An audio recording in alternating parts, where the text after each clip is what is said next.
Welcome. Today, we're diving into a quick and easy guide on how to make a document available offline in Google Drive. This feature is incredibly useful for those moments when you find yourself without internet access, but still need to work on important files. Let's get started. First, open the Google Drive app on your device.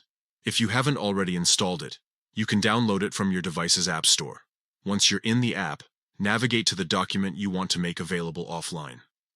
Next, locate the three dots next to the document title. This icon represents additional options for that specific file. Click on these three dots and a menu will appear.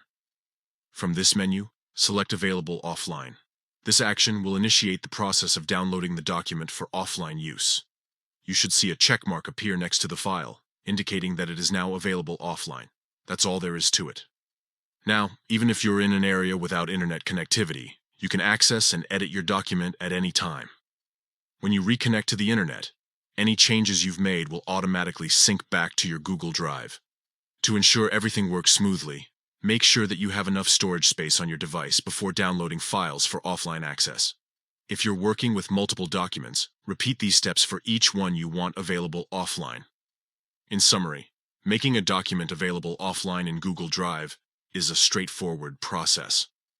Just open the app, find your document, click on the three dots, and select Available Offline. With this simple method, you'll never have to worry about losing access to your important files again. Thank you for joining me today. If this guide helped you out, consider sharing it with others who might benefit from it too. Happy working.